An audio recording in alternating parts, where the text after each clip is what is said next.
பல ஆண்டுகளுக்கு முன்பு விருதுநகர் மாவட்டத்தில் இருக்கன்குடி என்ற ஒரு சிறிய ஆனால் அழகான கிராமம் இருந்தது. அங்கு வாழ்ந்த மக்கள் எளிய வாழ்க்கை வாழ்ந்தாலும் அன்பும் ஒற்றுமையும் நிறைந்தவர்களாக இருந்தார்கள். ஒரு நாள் அந்த கிராமத்தில் அம்மை நோய் கடுமையாக பரவத் தொடங்கியது.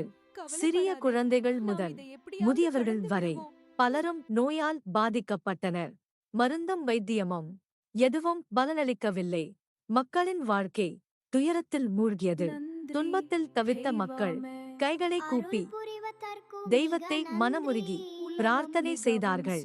அந்த இரவில் அந்த ஊரின் ஒரு முதியவரின் கனவில் மாரியம்மன் தோன்றினாள். அவள் முகத்தில் கருணையும் உடலில் தெய்வீக ஒளியும் பிரகாசித்தது. அம்மன் அருள் வாக்கு கூறினாள், நான் இந்த ஊரிலேயே குடியிருக்க விரும்புகிறேன்.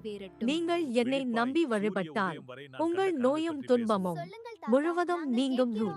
அடுத்த நாள் காலை அந்த முதியவர் தான் கண்ட கனவை ஊர் மக்களிடம் கூறினார். அனைவரும் நம்பிக்கையுடன் அம்மன் காட்டிய இடத்திற்கு சென்றனர்.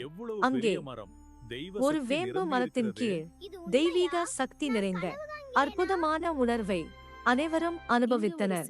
அந்த இடத்திலேயே ஒரு சிறிய கோயில் அமைத்து மாரியம்மனை வழிபடத் தொடங்கினர்.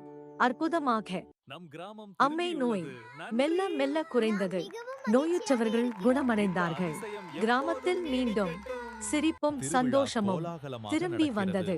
காலப்போக்கில் அந்த சிறிய கோயில் பிரசித்தி பெற்ற இருக்கன்குடி மாரியம்மன் திருக்கோயிலாக வளர்ந்தது.